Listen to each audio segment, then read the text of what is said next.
변호사님, 네. 이 장에서 주로 나오는 이제 얼마에 살 것인가에 네. 대한 얘기를 한번 해보려고 하는데요.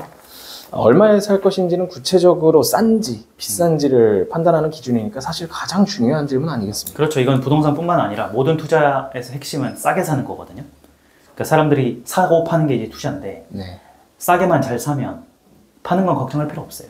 그래서 저는 매도는 매수할 때 거의 80% 이상 결정된다고 믿기 때문에 잘 사는 게 중요하다라는 건데요. 그래서 잘 사는 거에도 여러 가지 법칙이 있지만 가장 중요한 건 싸게 사는 거. 이 싸다는 의미에 대해서 지금 얘기를 해보려고 합니다. 네. 우선 가치와 가격에 대한 차이에 대해서 한번 얘기를 해보려고 하는데요. 사람들은 가격이 비싸면 가치도 높다, 이렇게 인식하는 경향이 좀 있습니다. 어떻게 생각하시나요? 그러니까 어느 정도는 맞는데 항상 일치하진 않거든요. 그러니까 주식이든 부동산이든 어떤 자산의 가격이라는 거는 결국에는 가치로 수렴되긴 하는데 뭐 외부 변수나 경제 상황에 따라 가치와 가격이 괴리가 되기도 해요. 그건 어떤 가치가 떨어져서 가격이 내려간 게 아니라 외부 환경 때문에 가격이 내려가는 경우도 있거든요. 그러면 어떤 외부 환경에 따라서 가치와 가격이 분리가 되는 게 자연스럽다면 가치가 높다고 가격이 항상 높은 건 아닌 거죠. 그래서 본질 가치 대비 가격의 적정성을 판단하는 안목을 길러야 되는데 그거를 이제 공부를 많이 하다 보면 알게 되거든요. 어떤 부동산의 원래 본질 가치는 얼마인데 지금 현재 가격이 얼마다. 그러면 원래 이거는 이 가격이 아니라 더 비싸야 되는데 싸져 있구나라는 걸 알게 되는데요. 이게 이제 조금 본질적으로 파고 들어가면 가치와 가격이 분리되는 시점을 캐치할 수 있는 거죠. 투자 공부는 그겁니다. 네. 그러면 어떤 기업이나 부동산의 입지가 한 어느 정도 가치가 있다고 해도 뭐 현재 가치에 대한 가격이 얼마나 적정한가, 이런 걸 어떻게 판단하는 건가요? 가격이 적정하다 아니다를 판단하는 기준이 있어야 되는데 네. 기준이라는 게 크게 두 가지거든요. 하나는 같은 물건의 과거 시점을 보는 거예요. 과거에 비해서 지금 현재 가격이 이 정도면 비싼 건지 싼 건지. 물론 이제 화폐는 인플레이션 되기 때문에 모든 가격이 오를 수밖에 없는데 인플레이션을 감안하더라도 왠지 싼 것 같다. 예전 가격에 비해서 그런 게 있고요. 그리고 인플레이션을 감안하더라도 너무 비싼 것 같다. 아무리 아파트 가격이 비싸도 이건 너무 심한 것 같다. 이렇게 보는 게 이제 과거의 가격을 기준으로 보는 거거든요. 네. 그런 방법이 하나 있고 두 번째는 시점을 고정한 다음에 주변에 다른 물건이랑 보는 거예요. 그러니까 이 아파트가 저 아파트보다 더 좋은 것 같은데 가격은 비슷하네? 또는 저 아파트가 이 아파트보다 훨씬 더 좋은 것 같은데 오히려 이게 더 싸네, 이런 거 있잖아요. 네. 이걸 이제 그 같은 시점 기준으로 상대적으로 비교하는 방법이거든요. 그래서 어떤 물건이 가치 대비 가격이 저평가되어 있다고 판단할 때는 하나는 과거 시점으로 보는 거고요. 하나는 같은 시점에서 다른 물건을 보는 거다. 이렇게 하시면 됩니다. 그러면 우리가 현실적으로 이제 어떤 물건을 구입한다, 아니면 어떤 서비스에 지불을 한다, 그러면 그때 가격이 적정한가를 판단할 때도 뭐 같나요? 어떤 걸 고려해야 되나요? 우리가 모든 재화나 서비스의 가격을 판단할 때 제가 좀 전에 말씀드렸던 그런 것도 보긴 하는데요. 유독 부동산만 좀 특이한 게 있거든요. 그러니까 우리가 뭐 차를 사거나 물건을 살 때는 차나 물건 가격이 싸다 비싸다를 판단할 때 우리 소득을 고려하지 않잖아요. 그러니까 예컨대 팀장님이 뭐 차를 사는데 차값이 뭐 4천만 원이다. 이 4천만 원이 싼 건지 비싼 건지를 볼 때 내 월급이 얼마인데 비싸다 이렇게 판단하지 않거든요. 그냥 다른 차에 비해서 싸냐 비싸냐 보는 거지. 근데 유독 부동산은 소득을 기준으로 싸다 비싸다를 판단하는 경향이 있어요. 미리 말씀드리지만 그걸 PIR이라고 하는데, 그럼 왜 부동산은 꼭 가격의 적정성을 판단할 때 소득을 기준으로 보냐 하면은 부동산 가격이 워낙 비싸서요. 부동산이란 건 이제 그 사고 싶은 사람이 얼마나 많냐가 중요한 게 아니라 살 수 있는 사람이 얼마나 많냐가 중요하거든요. 그거를 경제학적 용어로 유효 수요라고 하는데, 모두가 사고 싶은데 살 수 있는 사람은 적잖아요. 네. 그래서 살 수 있다 없다를 판단하는 게 소득이거든요. 그래서 결국에 부동산은 유효 수요가 중요하기 때문에 가격의 적정성을 소득을 기준으로 보는 경향이 있다. 이게 이제 부동산이 가지고 있는 특징이죠. 그렇습니다. 그럼 말씀해 주신 부분들에 대한 구체적인 데이터, 아까 중간에 PIR에 대해서 얘기를 해주셨는데 이런 데이터들이 있는 건가요? 핵심은 세 가지를 말씀드렸는데요. 제 책에서 좀 전에 말씀드렸던 PIR이 첫 번째고요. 이 PIR에서 잠깐 변종이 된 게 KHAR라고 주택 구입 부담 지수가 있어요. 그 다음에 마찬가지로 전세가율이 있거든요. 네. 이 세 가지가 핵심이라고 봐요. 그러면 지금 뭐 전부를 설명해 주시기는 어렵고 간단하게라도 이 PIR하고 KHAI 그리고 전세가율에 대해서 얘기를 해주실 수 있을까요? PIR은 그 소득 대비 주택 가격 비율인데요. 이게 이제 어떤 지역의 사람들의 중위 소득, 그러니까 가구 소득이 중위값하고 그 지역 아파트의 중위값을 비교해서 아파트 가격이 예를 들어 기사에 뭐 평균 소득을 가지고 있는 사람이 10년 동안 한 푼도 안 쓰고 모아야 아파트 살 수 있다 이런 표현이 나오면 네. 그게 PIR인 거예요.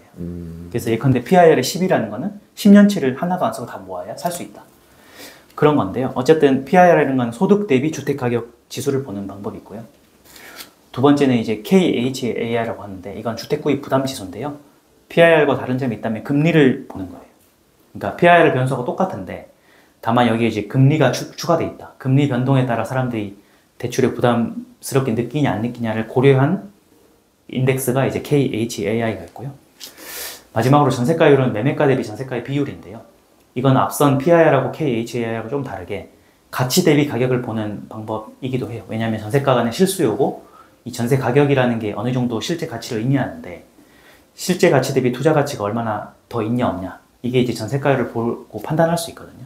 그래서 뭐 이렇게 세부적인 내용은 제 책에 있으니까 참고하시면 되는데 우리가 부동산이 얼마나 싸다 비싸다를 평가할 때 PIR, KHAI, 그 다음에 전세가율 이 세 가지를 주로 본다. 이것만 알고 계시면 되는 거죠. 좋습니다. 그 세 가지를 잘 기억해 주시면 되겠군요. 그러면 이 책의 이전과 관련된 몇 가지 질문을 한번 드려보겠습니다. 자세한 내용은 책에 있으니까 간단하게 네네. 대답해 주셔도 됩니다. 방금 PIR에 대한 얘기를 좀 해주셨는데 이 데이터가 출처마다 좀 다르다고 합니다. 왜 이런 현상이 일어나는 건가요? 이게 부동산 그 공부를 해보면 여러 가지 데이터를 우리가 보게 되는데 유독 PIR 데이터만 사이트마다 다 다르거든요. 근데 저도 처음에는 이게 왜 다른 건 다 괜찮은데 이것만 그 통일성이 없냐 이렇게 생각했는데 PIR 산출 방식 때문에 그래요. PIR 산출 방식은 소득 대비 주택 가격 비율인데 주택 가격은 그 일치된 데이터들이 있는데요. 소득을 사람들이 이제 데이터를 볼 때 그게 이제 어떤 지역의 중위값 소득으로 보는데요. 네. 사람들 소득을 뭐 이렇게 설문조사에서 밝히지 않잖아요. 결국에는 이제 뭐 이렇게 고용노동 통계란 이런 걸 보게 되는데 그 원소스가 되는 소득 데이터가 달라지기 때문에 이 소득이 사업장의 원천징수지 소득을 보기도 하고 때로는 이제 주소지 소득을 보기도 하는데요. 이게 PIR의 사이트마다 소득을 보는 원본 데이터가 다르기 때문에 PIR 데이터가 달라져요. 그래서 이 PIR을 볼 때는 사이트 간에 비교하면 안 되고요.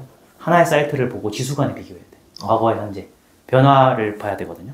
그래서 PIR 데이터만큼은 하나의 사이트를 정해놓고 지수를 봐야 된다. 이걸 이제 반드시 기억해야 되는 거죠. 그렇군요. 또 전세에 대한 얘기를 한번 드려보려고 하는데요. 이 전세는 약간 우리나라에만 있다고 예. 하는데 전세제도 자체가 없어진다는 말도 있습니다. 이 전세가 없어지면 전세 매매 차익으로 이제 투자를 하는 방식도 사라질 것 같은데 이 부분은 어떻게 보시나요? 이렇게 전세 제도라는 건 우리나라에 제도가 없고요. 전세는 자연 발생적으로 그냥 민간에서 그냥 생긴 거래예요. 네. 그래서 우리나라가 예전에는 개인은 은행 대출을 이용할 수 없었기 때문에 기업에만 은행 대출을 해줬거든요. 그 개인이 집을 살려면은 대출을 못 받으니까 일종의 사금융을 활용하는 거죠. 타인의 전세금을 나의 대출금을 활용하는 거래가 생겨난 거예요. 그게 이제 수십 년간 축적되면서 전세라는 어떤 우리나라에만 고유한 거래 방식이 생겨났는데요. 제가 이 제도가 아니라 거래라고 하는 이유는 전세라는 게 국가에서 만들려고 해서 만들 수 있는 게 아니었기 때문에 마찬가지로 폐지하고 싶다고 해서 폐지될 수 있는 게 아니에요.